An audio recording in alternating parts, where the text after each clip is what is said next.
Assalamualaikum warahmatullahi wabarakatuh. Kami di sini dari kelompok 8 akan mempresentasikan materi kami yang berjudul Konseling Spiritual dalam Al-Quran dan Hadis yang disusun oleh Fidi Ari Ruslan dan Syariat Wahyu Nur Rahman. Sebelumnya, selamat datang para penonton yang sangat luar biasa. Mari kita memperhatikan, belajar keras, saling menghormati, dan mendukung dalam setiap tantangan. Mari, ayo lakukan. Di sini saya akan menjelaskan tentang materi kelompok kami. Yang pertama, konseling merupakan terjemahan dari kata konseling yang berarti nasihat, anjuran, pembicaraan. Dengan demikian, kata konseling diartikan sebagai pemberian nasihat atau pemberian anjuran untuk melakukan suatu atau mengadakan pembicaraan dengan bertukar pikiran tentang sesuatu.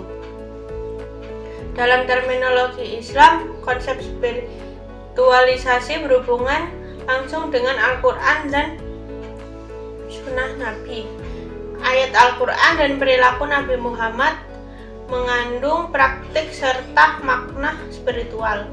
Sedangkan dalam konteks bimbingan dan konseling Islam, konseling spiritual dapat diartikan sebagai proses pemberian bantuan kepada individu agar memiliki kemampuan untuk mengembangkan fitrahnya sebagai makhluk beragama, berperilaku, nilai agama, dan mengatasi masalah kehidupan melalui pemahaman, keyakinan, dan praktik ibadah ritual agama yang dianutnya. Pada setiap agama, seperti Islam, memiliki praktek-praktek ibadah spiritual yang dapat berfungsi sebagai intervensi terapeutik atau pengembangan mental yang sehat bagi individu yang mengamalkan secara khusyuk dan ikhlas. Praktik-praktik ibadah tersebut berfungsi sebagai intervensi terapi yang terapeutik atau pengembangan mental sehat self-counseling. Di antara lain yang pertama adalah doa. Doa adalah alat komunikasi ruhaniah atau spiritual dengan Tuhan yang berisikan permohonan tentang berbagai aspek kehidupan yang pantas dipanjatkan kepada Allah. Doa sebagai bentuk komunikasi spiritual dengan Allah memberikan pengaruh positif terhadap kesehatan mental atau ruhaniah yang melakukan secara ikhlas dan khusyuk. Melalui doa, seorang muslim akan memperoleh nilai-nilai spiritual yang sangat bermanfaat bagi peningkatan mutu keberagamaannya. Nilai-nilai tersebut antara lain yang pertama adalah kesadaran akan kelemahan dan keterbatasan diri sebagai makhluk hidup terhadap sang Khalik. Perasaan berharga karena dapat berkomunikasi langsung dengan Allah SWT yang Maha Agung. Sikap positif karena Allah senantiasa memberikan pertolongan. 4. Pengalaman beradaptasi atau mereduksi ketegangan stres karena pada saat berdoa individu berkesempatan mencurahkan segala hatinya, perasaannya curhat kepada Allah. Rasa percaya diri untuk memperoleh yang diharapkan karena meyakini bahwasanya Allah akan menolongnya. Memotivasi diri untuk mengembangkan atau memperbaiki diri dan perilakunya sesuai dengan isi doa yang dia panjatkan. Yang kedua, sholat. Sholat merupakan salah satu ibadah yang memfasilitasi terjadinya komunikasi ruhaniah spiritual langsung antara seorang individu kepada Tuhannya. Dalam sholat, seorang hambanya dengan perasaan ikhlas dan tawadhu terhadap Tuhan yang gaib untuk memanjatkan doa, membacakan ayat-ayatnya, bertasbih, bertahmid, bertakbir, bertahlil serta bersolat bagi utusannya dan bersalam bagi hambanya yang saleh. Apabila semua bacaan itu dipahami artinya dan direnungkan maknanya, maka akan melahirkan dengan suasana hati yang tenang, perasaan berharga, sikap tawadhu, dan sikap silaturahmi. Salat secara umum memiliki 4 aspek terapeutik. Yang pertama adalah sebagai olahraga, yang kedua adalah sebagai meditasi, ketiga sebagai autosugesti, keempat sebagai aspek kebersamaan.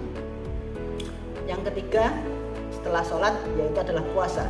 Puasa merupakan ibadah yang memfasilitasi nilai-nilai spiritual atau rohani ya, yang melaksanakan seperti pengendalian diri atau kesabaran, self control, jujur, emosi, dan antusiasme.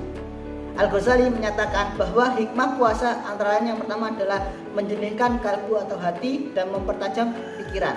Yang kedua, melembutkan kalbu atau hati sehingga mampu merasakan kenikmatan batinnya.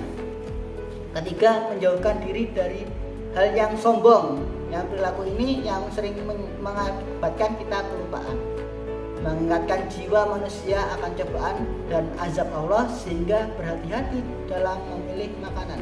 Yang kelima, melemahkan syahwat dan terarahnya nafsu amarah yang buruk. Yang keenam, mengurangi tidur untuk di sisi yang berbagai aktivitas ibadah. Yang ketujuh, menyehatkan badan dan jiwa. Dan yang terakhir, menumbuhkan kepedulian sosial dan rasa empati kepada orang yang membutuhkan. Dan yang terakhir, setelah tadi doa, sholat, puasa, yang terakhir adalah zikir. Zikir dalam arti sempit yaitu menyebut nama asma-asma agung Allah dalam berbagai kesempatan. Sedangkan dalam arti luas, zikir mencakup pengertian mengingat segala keagungan dan kasih sayang Allah yang telah diberikan kepada kita sambil menaati segala perintahnya dan menjauhi segala larangannya. Zikir juga mampu mengingatkan seorang bahwa yang membuat dan menyembuhkan penyakit hanyalah Allah SWT semata-mata, sehingga mampu memberikan sugesti penyembuhan melakukan zikir sama nilainya dengan terapi relaksasi. Selanjutnya, Rasulullah adalah panutan kita sebagai umat Islam beragama, di mana Rasulullah mengajarkan kita mulai hal yang terkecil sampai hal yang terbesar. Contoh kecil saja, saat kita memasuki kamar mandi atau toilet, harus langkah pertama dari kaki kiri dulu dan keluar dengan kaki kanan. Jika makan dan minum, harus duduk dan menggunakan tangan kanan. Lantas apa hubungannya konseling spiritual dengan perilaku atau tingkah laku Nabi yang harus kita contoh? Rasulullah bersabda yang artinya sebaik-baik manusia adalah yang bermanfaat bagi manusia yang lain. Hadis ini diriwayatkan oleh Al-Tabrani dalam Mu'jam Al-Awsadiyah. Dalam hadis ini jelas, apalagi kita seorang konselor, kita harus berbuat baik dengan contoh. Satu, saling membantu saat teman, keluarga, tetangga kesulitan. Dua, menjunjung asas kita kerahasiaan saat konseling membutuhkan tempat cerita. Yang terakhir, tiga, selalu berguna dan bermanfaat bagi orang lain dimanapun berada. Sekian, kurang lebihnya mohon maaf. Semoga bermanfaat. Wassalamualaikum warahmatullahi wabarakatuh.